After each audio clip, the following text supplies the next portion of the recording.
देव एक civil engineer है जिसे अपने काम से बहुत ज्यादा प्यार है और इसी कारण से अक्सर वो देर रात तक साइट पर काम करता रहता है। ज्यादातर ऐसा होता है कि उसके सभी साथी अपना काम करके घर चले जाते हैं, लेकिन देव फिर भी अकेले ही देर रात तक काम करता ही रहता है। और आज भी कुछ ऐसा ही हुआ है। काफी रात हो चुकी है और उसके साथी अपना काम करके साइट से जा चुके हैं, पर देव अभी भी साइट पर मौजूद है और काम कर रहा है। तभी उसका फोन बजता है और वो देखता है कि फोन उसकी पत्नी का है। देव फोन उठाता है और कहता है, हाँ निधि, मैं बस 10 मिनट में यहाँ से काम खत्म करके निकल रहा हूँ, तुम चिंता मत करो। यार तुम कभी तो टाइम पर आ जाया करो। I know you love your work, but ये कौन सा तरीका हुआ? अरे सॉरी यार, काम करते हुए पता ही नहीं चला कि कब 8 बज गए। 8 नहीं 10 बज चुके हैं देव। एक बार अपनी घड़ी में टाइम देखो। 10 बजे का नाम सुनकर देव चौंक गया और उसने अपनी घड़ी में टाइम देखा तो पाया कि निधि सच बोल रही है। देव ने माफी मांगते हुए कहा, अरे सॉरी यार, एक्सट्रीमली सॉरी, मुझे सच में काम करते हुए टाइम का बिल्कुल पता नहीं चला। मैं अभी के अभी निकलता हूँ यहाँ से। क्या देव, तुम भी कितनी बार बोला है, काम के अलावा भी किसी के बारे में सोच लिया करो। अब जल्दी आओ घर, मैंने तुम्हारे इंतजार में अभी डिनर भी नहीं किया है। ओके, अभी आता हूँ। इतना कहकर देव साइड से अपनी गाड़ी लेकर घर की तरफ निकल जाता है, लेकिन कुछ देर हाईवे पर चलने के बाद अचानक मौसम खराब हो जाता है और तेज बारिश होने लगती है और इसी बीच उसकी गाड़ी भी बीच सड़क पर खराब हो जाती है। देव गाड़ी से नीचे उतरकर देखता है कि उसकी गाड़ी के बोनेट से धुआं निकल रहा है और दूसरी तरफ बारिश भी तेज होती जा रही है। अरे यार, बड़ी मुसीबत है, इसको भी अभी खराब होना था। अरे पहले ही देर हो चुकी है, अगर और लेट हुआ तो पता नहीं निधि क्या सोचेगी। इतना कहकर देव गाड़ी का बोनेट खोलता है और कहता है, अरे इसमें तो थोड़ी ही दिक्कत है। अगर मुझे थोड़ा सा साफ पानी मिल जाए ना तो ये गाड़ी वापस स्टार्ट हो सकती है, पर यहाँ बीच हाईवे में कहाँ पानी मिलेगा, देखता हूँ। तभी देव को हाईवे के पास ही एक घर दिखाई देता है। देव गाड़ी से खाली बोतल निकालकर उस घर की तरफ चल देता है और जाकर बेल बजाता है। बेल बजते ही एक बहुत ही सेक्सी और हॉट लड़की दरवाजा खोलती है, जिसने बस शॉर्ट्स पहनी हुई है।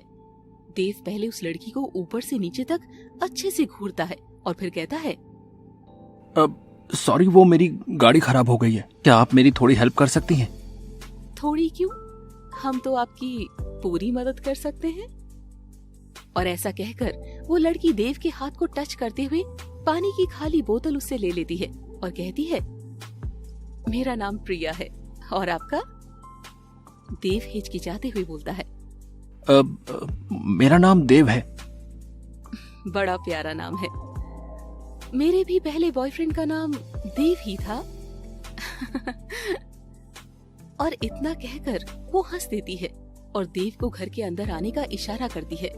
देव भी चुपचाप घर में दाखिल हो जाता है। घर में दाखिल होने के बाद देव देखता है कि प्रिया का पूरा घर अजीबोगरीब चीजों से भरा हुआ है। प्रिया देव को हॉल में लेकर जाती है और उससे बैठने के लिए बोलती है, तुम थोड़ी देर बैठो, मैं तुम्हारे लिए चाय लेकर आती हूँ। नहीं नहीं, चाय की कोई जरूरत नहीं है। क्यों जरूरत नहीं है? बारिश ने तुम्हें ठंडा जो कर दिया है, थोड़ी चाय पियो और गर्म हो जाओ। वैसे भी मुझे गर्म मर्द ज्यादा पसंद है। देव को प्रिया की ये बात थोड़ी अजीब लगती है, पर वो कुछ नहीं बोलता। इतना कहकर प्रिया देव के लिए चाय लेने चली जाती है और देव की नजर वहाँ हॉल में मौजूद एक पेंटिंग पर पड़ती है। और जैसी देव की नजर उस पेंटिंग पर पड़ती है जिसमें 4 आदमियों की तस्वीर मौजूद थी, वो अपने आप ही टेढ़ी हो जाती है। देव ये देखकर काफी हैरान हो जाता है और अपने आप से बोलता है, अरे बड़ी अजीब बात है, यहाँ हॉल में तो हवा भी नहीं चल रही, तो फिर ये पेंटिंग कैसे अपने आप टेढ़ी हो गई? तभी उसे पीछे से एक आवाज सुनाई देती है, बड़ी अजीब बात है ना, पेंटिंग तुम्हें देखते ही अपने आप टेढ़ी हो गई। देव पीछे मुड़कर देखता है और पाता है कि एक 55 से 60 साल का बूढ़ा व्यक्ति उसके पीछे खड़ा है। सॉरी, वो मेरी गाड़ी खराब हो गई, तो मैं बस पानी लेने आया था। अरे तुम तो घबरा गए मिस्टर देव। हाँ तो मिस्टर देव, अरे आराम से बैठो, घबराने की कोई जरूरत नहीं है। अरे तूफान जब थम जाए तो आराम से घर चले जाना। नहीं, मुझे थोड़ी जल्दी है। वो निधि ना, मेरा मतलब है मेरी वाइफ घर पर मेरा इंतजार कर रही होगी। क्या हुआ, चले जाना, थोड़ी ही देर की तो बात है। वैसे मेरा नाम अमनदीप शुक्ला है और इस हॉल में मौजूद सभी पेंटिंग्स मैंने ही बनाई है। देव ने हॉल में मौजूद सभी अजीबोगरीब पेंटिंग्स पर नजर घुमाई और फिर कहा, काफी अच्छी है आपकी पेंटिंग्स। लेकिन मेरी पत्नी के बिना ये पेंटिंग्स बनाना मुमकिन नहीं था। पत्नी? और तभी प्रिया हॉल में चाय लेकर आती है। हाँ, मेरी पत्नी प्रिया। क्यों, तुमको क्या लगा? देव ने हिचकते हुए कहा। नहीं, वो मुझे लगा कि ये आपकी बेटी है। देव की बात सुनकर प्रिया और शुक्ला दोनों के चेहरे उतर गए। आई एम सॉरी, मुझे नहीं पता था कि। अरे कोई बात नहीं, तुम्हारी गलती नहीं है। पेंटिंग में मौजूद सभी लोगों ने भी यही गलती की थी। मतलब? मैं कुछ समझा नहीं। समझ जाओगे, चाय पियो। इतना कहकर देव ने पेंटिंग की तरफ देखा और पाया कि वो पेंटिंग फिर से तिरछी हो गई। प्रिया ने चाय का कप देव को पकड़ा दिया और देव चाय पीने लग गया। प्रिया, तुम एक बार जाकर मेरा वो पेंटिंग ब्रश और कलर्स ले आओ। क्या तुम देव की भी पेंटिंग बनाओगे अब? हाँ, देव ने बात जो ऐसी कर दी। नहीं, मेरे पास इतना टाइम नहीं है, मुझे जल्दी से जल्दी घर जाना है। अरे देव बाबू, अभी तूफान को थमने दो, अभी तो तुम कहीं नहीं जा पाओगे। तूफान थमते ही चले जाना, चाहे फिर मेरी पेंटिंग आधी ही क्यों ना रह जाए। अपने पति की बात मानकर प्रिया उनकी पेंटिंग किट लेने कमरे में चली गई। तभी दीवार पर टंगी वो 4 आदमियों वाली पेंटिंग और ज्यादा तिरछी हो गई और उसे देखकर देव ने पूछ ही लिया, ये पेंटिंग ऐसे कैसे अपने आप तिरछी हो जा रही है, और इसमें ये आदमी कौन है?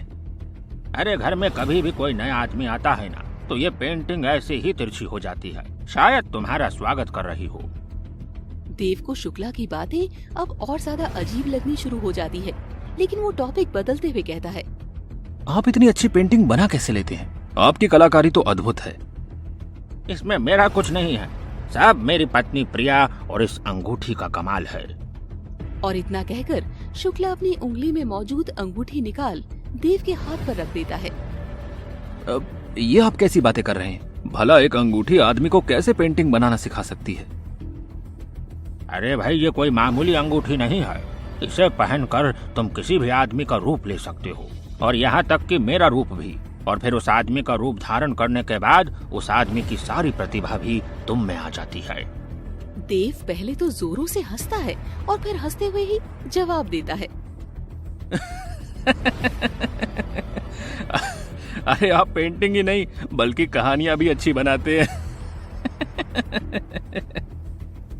मतलब तुम्हें मेरी बात पर बिल्कुल विश्वास नहीं? अरे आपकी बात विश्वास लायक है ही नहीं। चलो फिर एक काम करो, मुझे याद करके ये अंगूठी पहनो और फिर प्रिया से मेरी पेंटिंग किट लेकर आओ। शुक्ला की बात सुनकर देव कुछ नहीं बोलता। क्या हुआ, डर गए? नहीं। तो फिर पहनो इसे। और फिर देव शुक्ला को याद करके वो अंगूठी पहन लेता है, पर उसे अपने आप में कोई बदलाव महसूस नहीं होता। फिर देव प्रिया से पेंटिंग किट लेने उसके कमरे में जाता है, लेकिन प्रिया उसे अपने कमरे में पाकर बिल्कुल भी हैरान नहीं होती और सीधा उसके गले लग जाती है और बोलती है, क्या जानू, तुमसे जरा भी वेट नहीं हुआ, मैं आ तो रही थी किट लेकर। वहाँ बेचारा देव अकेला महसूस कर रहा होगा। प्रिया के मुंह से देव शब्द सुनकर वो डर जाता है और फिर अपना मोबाइल निकालकर उसका फ्रंट कैमरा ऑन करता है और देखता है कि उसकी शक्ल सूरत अब बिल्कुल शुक्ला जैसी हो रखी है और तेजी से बाहर भागता है, लेकिन प्रिया उसका हाथ पकड़कर उसे बेड पर खींच लेती है। देव भी इस मौके का फायदा उठाने की सोचता है और प्रिया को अपनी बाहों में ले लेता है और तभी देव का सर तेज तेज घूमने लगता है और वो बेहोश हो जाता है। अगली बार जैसी उसकी आंख खुलती है तो देव देखता है कि वो भी अब उसी पेंटिंग का हिस्सा बन चुका है, जो पेंटिंग बार बार तिरछी हो रही थी। और उस पेंटिंग में 4 नहीं बल्कि 5 आदमी हो गए हैं और 5वां आदमी वो खुद है।